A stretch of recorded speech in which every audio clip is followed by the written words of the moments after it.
As árvores foram criadas para estarem no solo, os pássaros foram criados para voarem nos ares, mas o homem ele foi criado para estar com Deus. E ele, longe do seu propósito, não tem como ele ser feliz. E as pessoas estão, amados, sedentas. Eu estive já em 12 países e todas as oportunidades que o Senhor me deu para pregar o Evangelho, Deus preparou aquele coração. Às vezes você acha que a pessoa é dura demais. Às vezes você pode achar, como também eu já achei, que a pessoa está resistente demais, mas não, amados. Uma palavra vinda de Deus pode mudar para sempre a vida de alguém.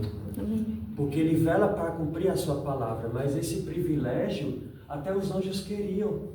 Mas esse privilégio foi dado para aqueles que são chamados de filhos, porque existe uma diferença entre criatura e filho. Criatura, amados, simplesmente passa.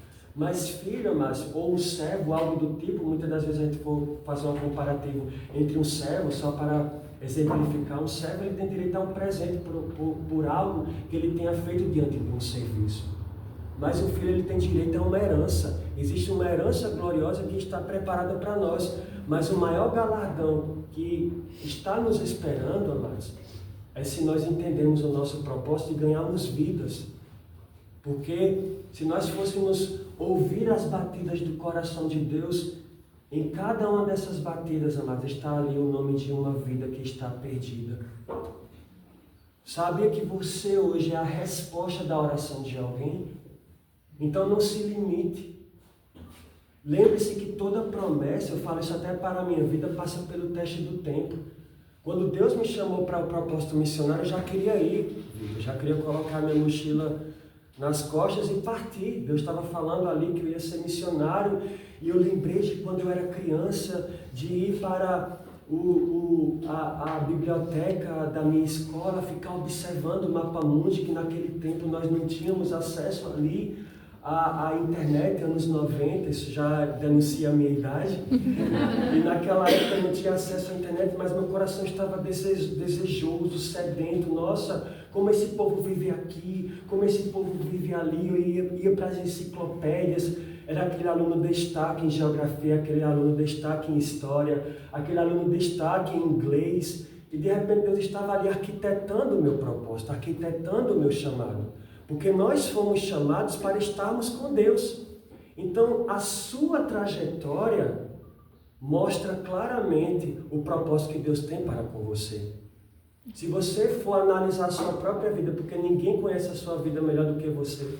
Aliás, existe um que conhece de fato, a sua vida melhor do que você. É como se o Senhor tivesse um manual de instruções da nossa vida.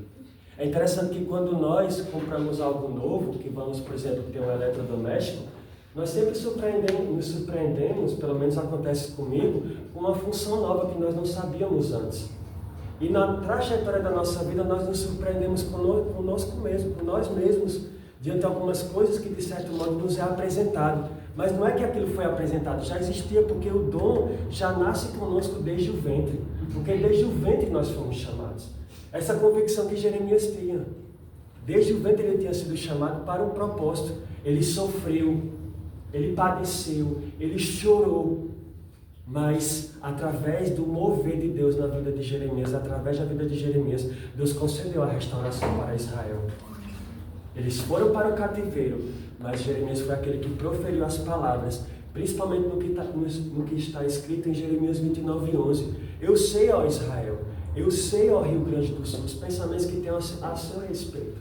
Pensamentos de paz e não de mal, para dar uma esperança e um futuro. O Senhor já foi no nosso futuro e tudo vai bem lá.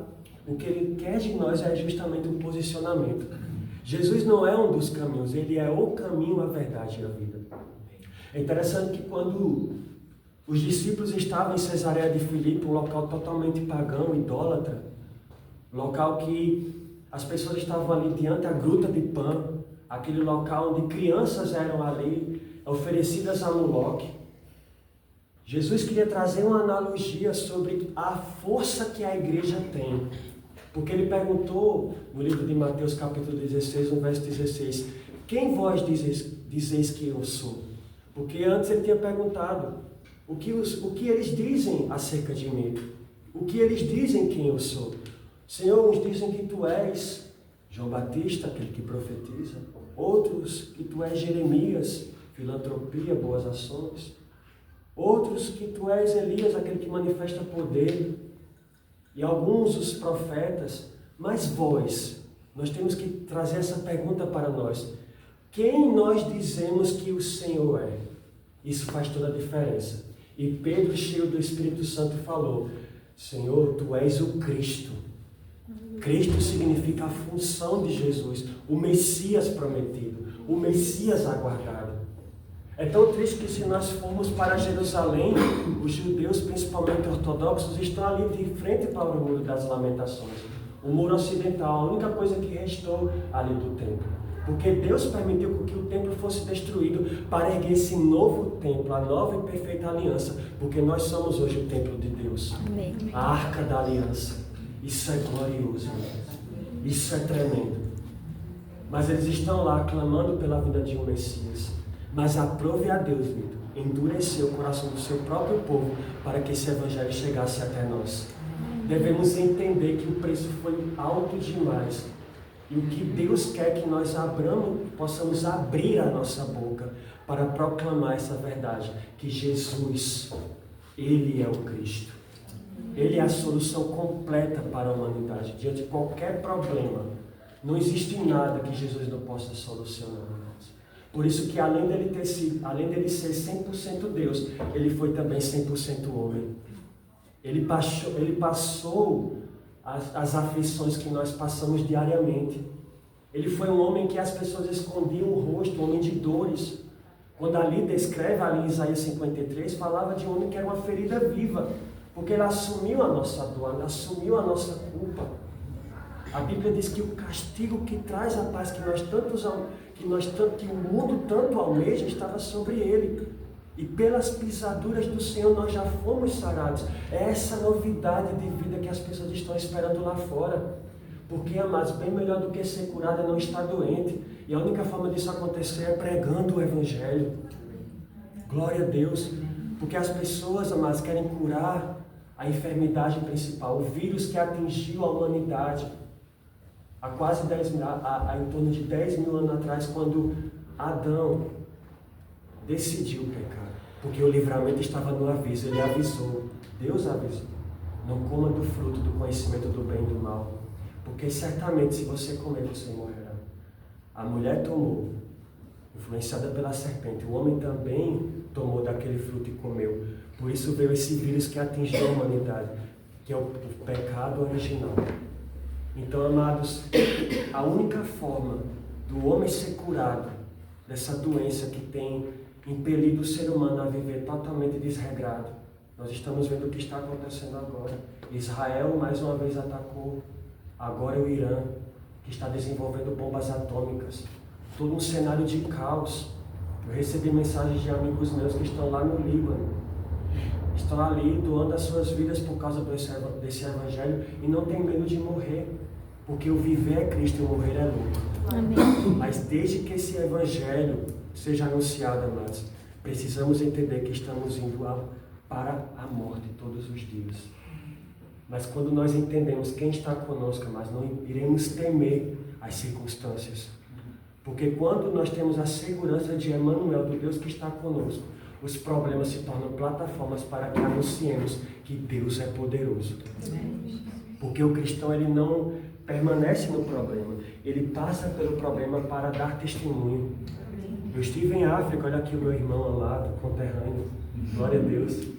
Porque eu digo que eu sou branco com coração negro, no sentido, né, de amar tanto esse continente, né.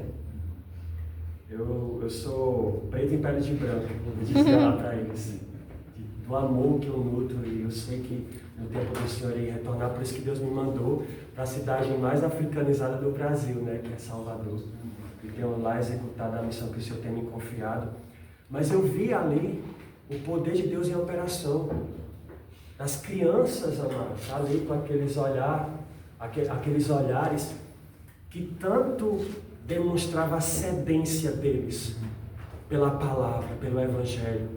Sabe aquela esponja que absorve aquela água, que você às vezes nem percebe que está molhada, porque de repente você tem um recipiente ali, ou a pia está molhado, você coloca aquela esponja, aquilo absorve. Da mesma forma, é o coração desse povo, amados, que tanto anseia pela resposta maior das suas vidas, que é Jesus, o Cristo. Então, quando eu estive lá, amados, era fácil pregar, porque o povo estava com o coração pronto. E muitos aqui no Rio Grande do Sul, amados, principalmente nos interiores, estão com o coração pronto. Porque eu tenho visto o que Deus tem feito no meu estado, onde boa parte da população nordestina, no sentido geral, está aqui a Tainara, que é cearense, já nasce não somente no berço do catolicismo, mas também nesse sincretismo religioso tão abrangente, ao ponto de orar para São Jorge, desde que São Jorge é uma entidade ali de religiões de matriz africana, a própria Iemanjá, eu cresci nisso. Tantos casos de incestos, mas amados, tem havido no Brasil um avivamento. Deus está despertando a igreja dele para fazer algo. Quantos missionários, até mesmo daqui do sul, têm ido até o norte, até o nordeste e vice-versa? Porque Deus, amados, ele não perde para Satanás. O agir de Deus é total, pleno e absoluto. Mas a obra que vamos apresentar para ele é individual. O meu primo foi o primeiro da minha família a se converter. Pagou um preço alto por ser de uma família das raízes serem totalmente católicas. Ele foi praticamente expulso de casa. Digamos que foi expulso de casa mesmo.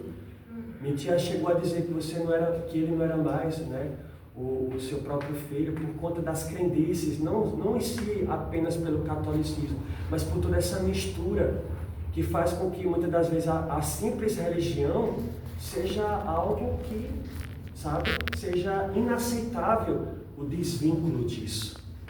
Mas ele permaneceu firme, ele não abriu mão das suas convicções e se tornou missionário na Índia. Está pregando o Evangelho numa região de conflito chamada Caxemira. E ele, amados, chegou ao momento de ele estar fazendo evangelismo naquele lugar e diante de uma situação que ocorreu, que ele estava transmitindo junto com outros missionários, o filme da Paixão de Cristo, radicais muçulmanos entraram naquele lugar, armados, prontos para matar não só eles, mas todos que estavam ali, que estavam ouvindo do Evangelho. E um dos missionários, quando eles foram indagados, o que vocês estão mostrando aí? Um dos missionários se levantou, estamos falando sobre Jesus. Mas esse nome tem poder. Na hora, mas eles largaram as armas, se ajoelharam e falaram: esse mesmo Jesus que vocês estão mostrando apareceu até nós. Amém. E nós o reconhecemos como Filho de Deus.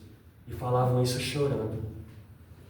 E o meu primo falou algo que mexeu muito comigo, como todos conhecem na minha família: Júnior, isso é antibíblico.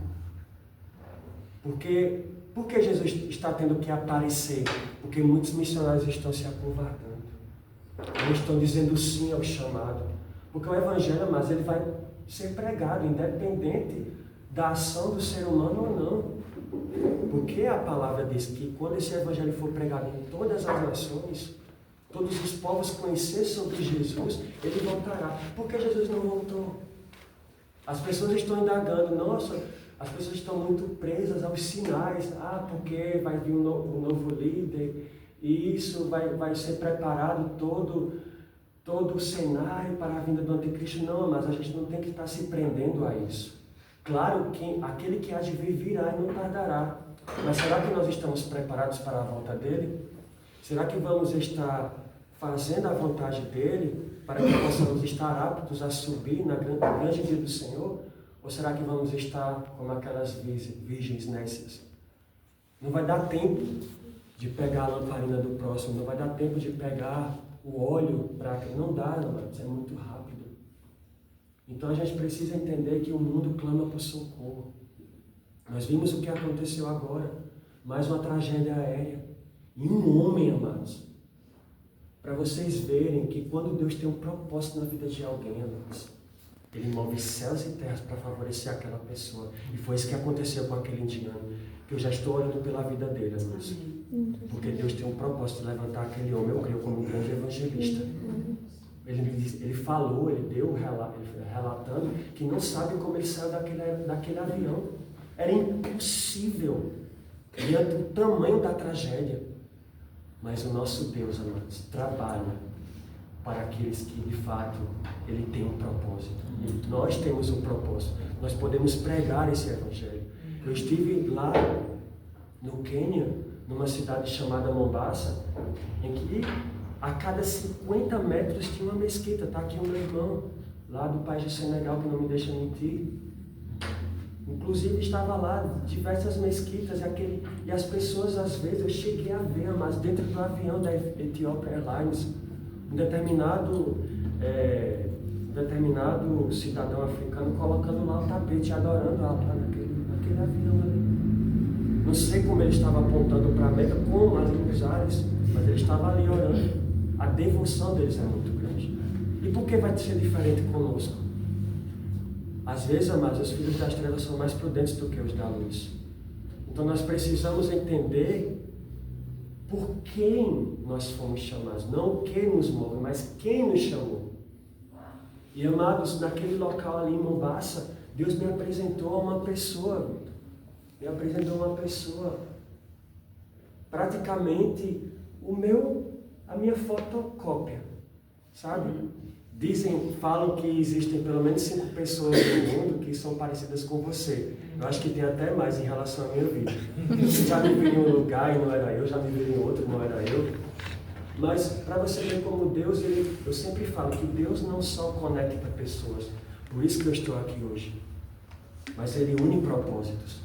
Porque de repente fiz um story ali com as crianças ali do Quênia, naquela alegria todas que muitos tinham visto um celular pela primeira vez naquele momento. E fiz aquele story, coloquei lá e de repente um rapaz viu aquele story meu e compartilhou com esse outro rapaz muçulmano, que ficou impactado com a semelhança que eu tinha com esse amigo dele. E prontamente esse rapaz muçulmano me mandou uma mensagem: eu estou entrando em contato com você porque eu estou chocado como você se parece comigo.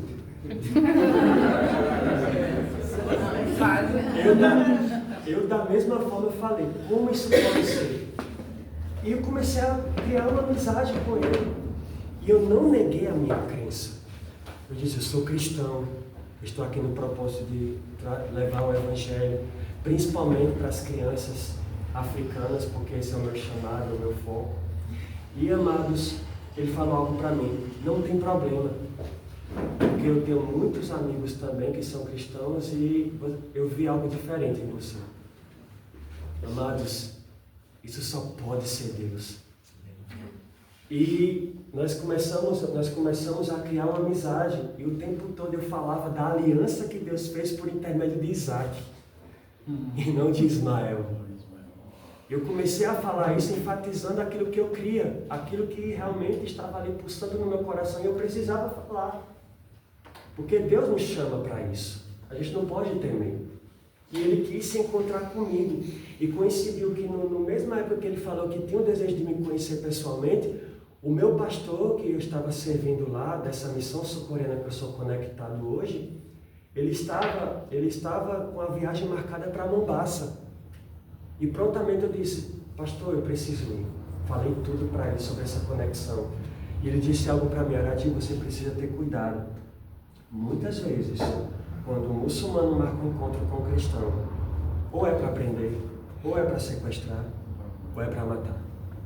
Mas eu estava tão certo que Deus estava comigo, mas que eu não temi.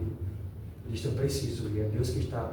Porque quando Deus me chama, amados, quando você aprende a discernir a voz do Senhor, você simplesmente é tomado por algo que é muito maior do que você mesmo.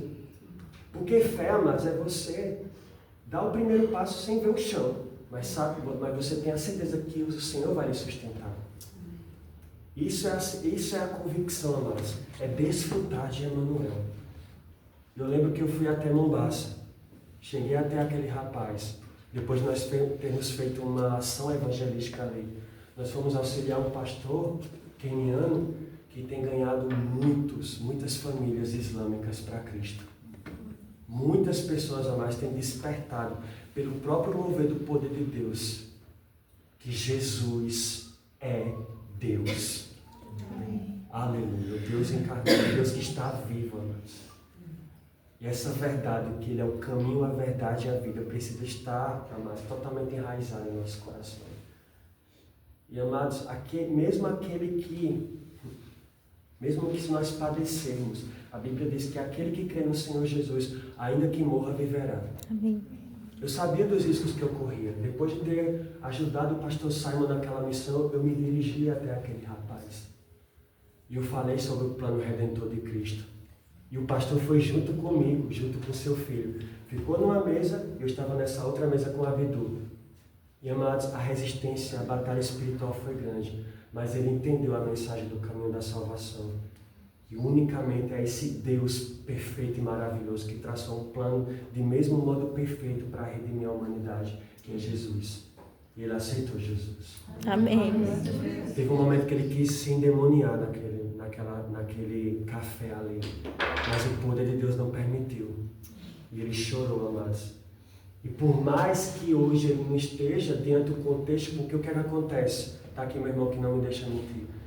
Quando alguém se converte ao cristianismo sendo islâmico, ou é preso ou é morto. Aliás, ou é expulso da família, ou a família manda para a prisão ou é morto. Então o que ele tem orado até hoje é para que Deus se mova, para que ele possa ir para um país que pelo menos ele possa respirar. Eu tenho orado diante de uma oportunidade que surgiu para a vida dele de ele poder estar indo para Dubai, porque Dubai, apesar de ser um emirado onde o islamismo é predominante, lá é um emirado cosmopolita. Então existem igrejas, inclusive da aliança que eu faço parte lá. E inclusive isso fez com que o rapaz que Deus me conectou do Paquistão fosse para Dubai para receber do Evangelho. Porque eu lembrei que meu amigo coreano falou que tinha essa igreja regional lá em Dubai. E Deus tem feito a obra dele acontecer naquele lugar. Ou seja, amados, o Evangelho está em constante ascensão. O Evangelho está cada vez mais, amados, alcançando povos, tribos, línguas, nações. Nós vivemos num continente. Se nós formos ver, amados, eu sou da Solidade do Norte. Eu sei que tem Solidade aqui no Rio Grande do Sul. Então são culturas tão diferentes, amados. Estamos no mesmo país. Mas Deus une pessoas com esse propósito de diferentes localidades, de diferentes etnias, de diferentes regiões, países, para que nós, de fato, nós atendamos ao clamor do coração dele. Porque Deus é um Deus missionário. A única coisa que Deus quer, amados, é que nos disponibilizemos. Hoje eu estive numa reunião com diversos missionários do Rio Grande do Sul, que têm se movido para fazer com que esse evangelho alcance, principalmente os povos originários gaúchos. Foi dada uma estatística que existe uma cidade no Rio Grande do Sul que tem o maior percentual de evangélicos do Brasil, mas boa parte deles são luteranos e assim, eles não entendem, não é que eu esteja falando em si da realidade da igreja, mas existem, infelizmente, denominações que não vivem essa profundidade do evangelho, que não vivem essa unidade, que às vezes defende a sua própria placa. E a gente sabe também como isso é forte no Brasil. Por isso que Deus me levou à Coreia do Sul para entender um evangelho que as placas caem por terra. Isso remete à igreja primitiva, porque os apóstolos tinham tudo em comum, principalmente na comunhão e no repartir do pão. E eu fico muito feliz, Vitor, por esse movimento, porque aqui eu estou diante de uma família, porque a igreja é isso. Então, amados, eu fiz parte durante 10 anos de uma denominação que eles defendiam a placa, defendiam seus próprios interesses, aquilo que era lícito para eles, porque eles eram possuidores da verdade, e os outros irmãos, mesmo servindo ao Senhor, não, porque aqui eu tenho essa palavra. Não, amados, o Evangelho é universal. As placas existem somente por causa de homens. Não vai ter a igreja dos assembleanos, a igreja dos católicos, perdão, não vai existir no céu a rua dos assembleanos, a rua dos batistas, a rua dos católicos, enfim, amados, vai ter uma só igreja. Tem pessoas que infelizmente amam tanto a sua placa que quando Jesus voltar vai ficar com ela. Amam tanto a sua igreja que quando Jesus voltar vai ficar. É sério. Amam tanto. Ah, porque eu sou batista. Ah, porque eu sou de Paulo. Ah, porque eu sou de Apolo. É isso que a gente tem vivido, mas até quando? A minha oração é para que nós estejamos unidos, porque um corpo unido é um corpo glorificado. Amém. Minha igreja na Coreia do Sul é presbiteriana. No Brasil é batista e nós caminhamos assim, de mãos dadas. Porque esse é o propósito da vinda de Cristo. Nós somos uma família. Porque o mundo já é dividido demais, amados. O Brasil está vivendo uma guerra ideológica. Uns são de direita, outros são de esquerda. E as pessoas estão se matando por isso. As pessoas estão doando a sua vida por um time de futebol. Não que seja errado torcer por algum time, mas quantas mortes acontecem por estarem colocando isso como a primazia das suas vidas. Se essas pessoas tivessem a mesma intensidade, mas imagine, para servir ao Senhor, para viver o propósito missionário. Eu estive em Dubai, no Emirado Árabe. Eu estava de frente àquele prédio, àquela estrutura gigantesca. Eu tinha acabado de sair da África do Quênia, vendo aquela realidade tão difícil. Eu cheguei a ver crianças, meu amado irmão, pegando casca de abacaxi para tentar saciar a fome. De eu ver coisas mexendo no lixo, e quando eu fui olhar eram crianças. E aquilo doeu meu coração, de eu estar ali no restaurante comendo e crianças chegando até mim chorando, com fome. A fome dói, mas a fome é cruel. Hoje eu glorifico a Deus por um punhado de arroz que alguém me dá. Por isso que eu desfrutei nessa noite aqui de um banquete. Eu louvo a Deus pela vida de vocês. Porque sempre, até hoje, quando eu desfruto de algo bom, eu me lembro deles. Porque na ação de Natal que nós fizemos, antes da minha vinda para o Brasil, eles não pediram brinquedos, não pediram roupas, não pediram nada. Eles só pediram comida. Comida. E vocês precisam ver, amados, as crianças quenianas aprendendo, quiseram aprender a dizer obrigado, Brasil. Vocês podem ver lá no meu Instagram, que eu divulgo para que o nome do Senhor seja glorificado, que tem nada a ver comigo. Mas uma das crianças se abraçou no meu pescoço, chorando, pedindo para mim não voltar. Mas eu tinha que voltar porque Deus já tinha estabelecido um propósito para esse tempo em que eu estou na minha nação. Mas eu sei que eu vou voltar no tempo do Senhor. Porque, amados, mesmo que doa muitas das vezes, a gente tem que entender que o preço que nós pagamos não é maior do que a graça de Deus. Amém. E o choro do David, que até hoje tem a expectativa de que eu volte, é o que me motiva cada vez mais a cumprir a missão que Deus me determinou aqui, para que eu possa voltar. Porque isso, amados, é o que move, tem que mover o nosso coração. Eu estive em Dubai, como eu estava falando, e eu estava de frente ao Burj Khalifa, vendo aquela ostentação, aquele luxo, aquela riqueza, e ali, pessoas passando fome, queriam pelo menos um pouco daquela riqueza para pelo menos ter o básico, porque o continente africano, meu amado, você sabe disso, é um continente extremamente rico. Está havendo nesse momento uma guerra terrível no Congo, porque 80% do lítio que nós usamos para consumir o nosso celular, baterias e tantas coisas, vem de lá. E as pessoas estão se matando para ter pelo menos o básico para poder sobreviver, porque a colonização europeia, americana, agora mesmo do Oriente Médio, não acabou, continua, porque pessoas estão sendo exploradas. Porque aquilo que é extraído da terra só potencializa pessoas que já têm tudo, enquanto os locais estão ali sofrendo, precisando do básico para poder comer. Mas eu louvo a Deus, amados, porque quando eu dei glória a Deus, ali naquele lugar, orando pelo povo árabe, Deus me conectou a uma esposa de um pastor norte-americano. E ela junto comigo estava ali orando pelo povo árabe naquele lugar. E ela ainda por cima abençoou justamente a oferta necessária que eu precisava, porque eu já estava fazendo planos de ir para a Tanzânia. E Deus proveu ali, naquele lugar tão improvável, o recurso que eu precisava. Então Deus é fiel, amados.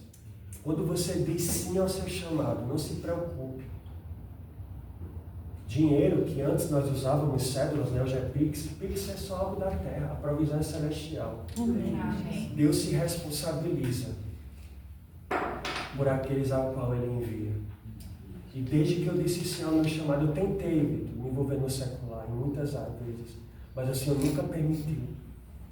Porque quando nós entendemos que somos totalmente dele, nós devemos nos entregar sem reservas.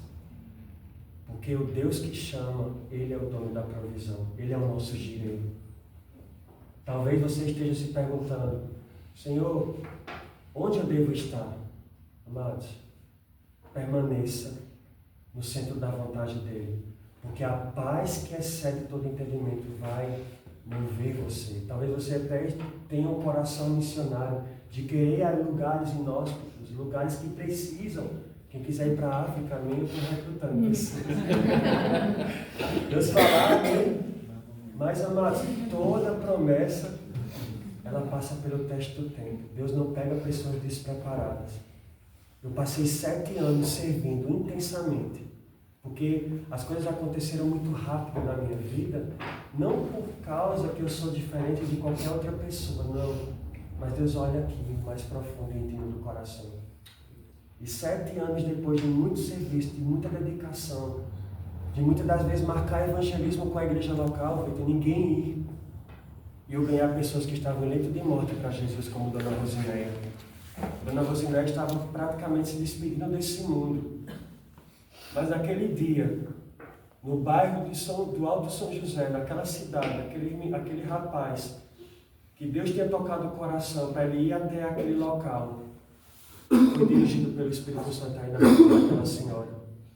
Ela, amados, a filha dela relatou para mim que quando eu entrei, ela viu uma luz. E naquele momento, Dona Rosinéia estava justamente esperando aquele que ia transformar a sua vida. Porque Dona Rosinéia eu preguei o Evangelho para ela. E ela, no leito de morte, entregou a vida para Cristo e partiu, amados. E o Senhor a recolheu nos braços. E a filha dela ajoelhada, chorando no pé da cama. A vontade que eu tinha era que ela se levantasse daquele leito. Mas eu entendi algo, amados. Estar com Cristo é incomparavelmente melhor. Não se prenda a esse mundo. Tudo isso é muito passageiro, amados. O maior desejo que eu tenho na minha vida não é nada que eu possa ter desse mundo. O que eu mais quero é um dia estar diante dele e olhar nos olhos dele. Pai, eis aqui a obra que o Senhor me confiou. E ele poder olhar nos meus olhos e dizer, filho, foste fiel no pouco, sobre muito eu te colocarei. Entra para o gozo eterno do meu Pai, eu poder olhar as pessoas que eu pude influenciar.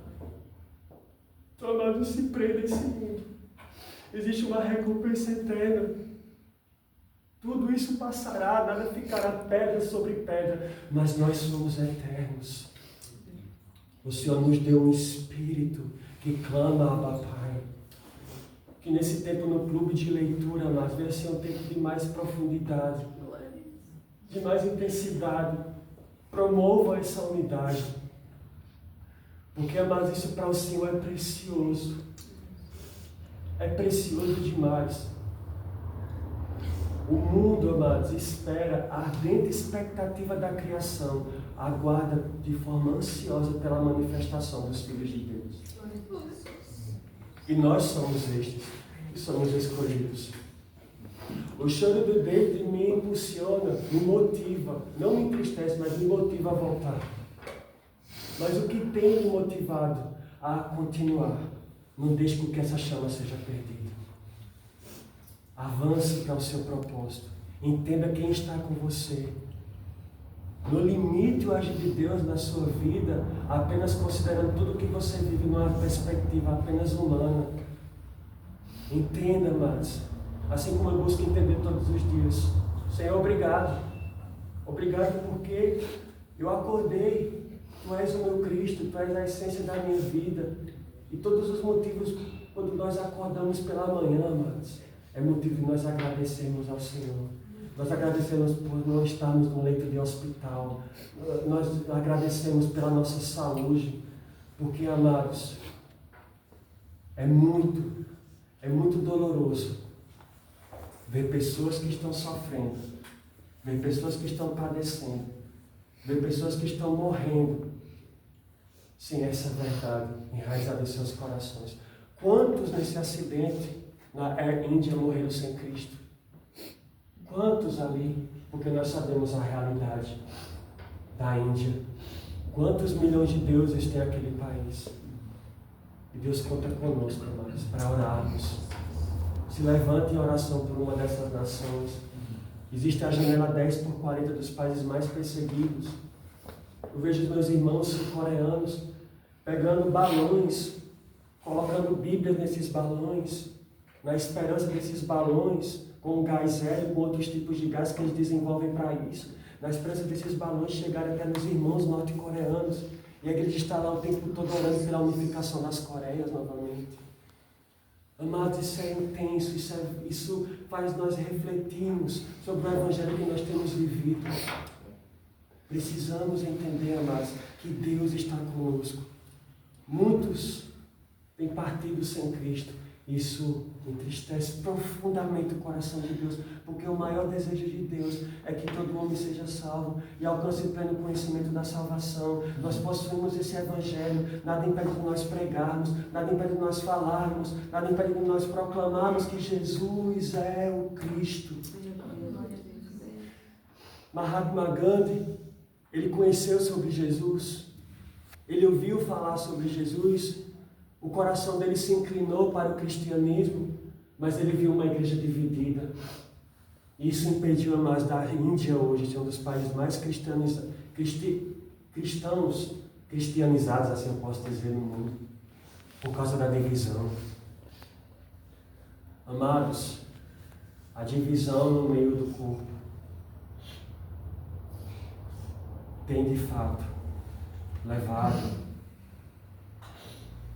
muitos a morrerem a morte eterna.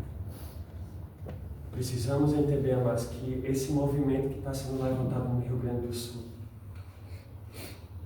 é um despertamento do Senhor. Por isso que eu glorifico a Deus, filho, por tudo que o Senhor tem feito aqui. Continue, meu irmão. Avance, não deixe que nada. Porque quando nós incomodamos as trevas, as situações se levantam para tentar nos parar de todos os modos, porque quando o chamado é grande, a resistência nunca é pequena. Está aqui a nossa irmã, diante de um reality ali, o Senhor sendo glorificado através da vida dela. Deus tem dons, Deus tem talentos, Deus quer que nós possamos nos mostrar mesmo, com uma esperança para esse mundo. Está lá o Ricardo, a Patrícia, seus 2 filhos, no meio de um confronto, de uma guerra, mas estão lá firmes, entendendo que o Senhor está com eles. O viver é Cristo, mas o morrer é lucro. Mas quando estamos totalmente mergulhados, existe um momento que aquele profeta ele disse, não, eu preciso mergulhar. Existem águas que dão no joelho, dão nos artérias, mas tem um momento que quando você deixa o enchimento do Espírito Santo lhe envolver, você vai viver totalmente Cristo. De uma maneira, amados, que esse Evangelho vai ser personificado em você, assim como foi na vida de Paulo. Então, amados, nesse tempo que eu tenho estado ali em Salvador, eu tenho visto tantos milagres. Inclusive, recentemente, uma irmã em Cristo que nós temos conosco hoje, amados, ela cresceu no candomblé, foi consagrada no terreiro de Umbanda. Mas ela entendeu a mensagem do Evangelho, ela confessou a Jesus e todos os ídolos que tinha na casa dela, ela destruiu todos. Porque esse é o poder do Evangelho. Eu estou ali com crianças naquela comunidade, amados, que eu tenho doado a minha vida. Porque nós não precisamos, glória a Deus, temos que ir para lugares inóspitos, campos vazios, em países distantes, mas começa aqui. Deus me fez ir, mas me fez voltar também, agindo da mesma forma para evidenciar o seu poder. No dia que eu fui pela primeira vez visitar aquela favela, aquela comunidade que eu estou atuando ali, ensinando crianças, aquelas crianças do Evangelho, ensinando inglês, projetando a perspectiva de um futuro glorioso que eu sei que elas têm, porque elas são os futuros missionários do amanhã. Chegou um determinado cidadão que puxou a arma para mim e para o pastor. No momento quando nós estávamos descendo aquela rua, e o pastor falou, nós viemos em paz. No mesmo momento, aquela mesma pessoa baixou aquela arma. Naquele momento eu poderia não estar aqui para contar isso para vocês. Mas eu vi que meu coração estava pronto. E eu tenho vivido isso todos os finais de semana, ao ponto de, em determinado dia, haver tiroteio entre os traficantes e a própria polícia. E nenhum mal acontecer contra nossas vidas. Sabe o que nós fizemos, Vitor? Vamos brincar de cobrinha, todo mundo deitando no chão. E ficávamos ali com aquele som para tentar disfarçar para as crianças o barulho do tiroteio. Nenhum mal nos aconteceu. Porque Deus dá livramento no campo. Quando nós entendemos, amados, o poder da unção que está sobre nós, que nos envolve, nos protege, nós podemos ir para a Coreia do Norte. Mas Deus vai fazer o que Ele tem feito com muitos missionários. Eu conheci missionários, amados, que estão lá, vão todos os anos para pregar o Evangelho. Eles não são nem permitidos ser filmados, eles. Nessa conferência de missões na Coreia do Sul que eu participei, existiam missionários que nem sequer poderiam ser filmados ou mostrados os rostos deles. Aí muitas pessoas hoje querem pegar o Evangelho para ter likes, curtidas, visualizações. Não é o Evangelho. Não que seja errado. Se for para um propósito, glória a Deus. Mas tem pessoas que estão colocando o coração nisso. Vem a vaidade, vem as distrações, perde o Evangelho, resultado, escândalo. O nome do Senhor sendo envergonhado. Quando esses missionários não querem nem sequer tirar uma foto, eles entenderam a profundidade dos seus chamados. Eles não querem ser vistos aqui nessa terra, eles querem ser reconhecidos nos céus. Nós não devemos, amados, como igreja, se apegar a nada desse mundo, porque tudo isso vai perecer. Tem pessoas que são tão pobres, mas tão pobres que a única coisa que elas têm é o dinheiro, porque o dinheiro é o Deus desse século. Não pode se servir a Deus e a Mamon. Uma vez eu vi algo para encerrar diante de um determinado cidadão que estava no meio do muro. De onde estava, Jesus, venha meu filho, fique aqui comigo, esteja comigo, venha. Jesus o chamava. Mas Satanás estava de braços cruzados. Ele indagou. Ele está me chamando, por que você está de braços cruzados? Você é meu. Está em cima do muro, amados. A Bíblia diz lá em Apocalipse, tu não és nem quente, nem frio. Antes dela fosse ou quente ou frio, mas porque tu és morno, eu estou a ponto de vomitar-te da minha boca. Não sei se você já tomou água morna da ânsia. Seja intenso para Deus, amados.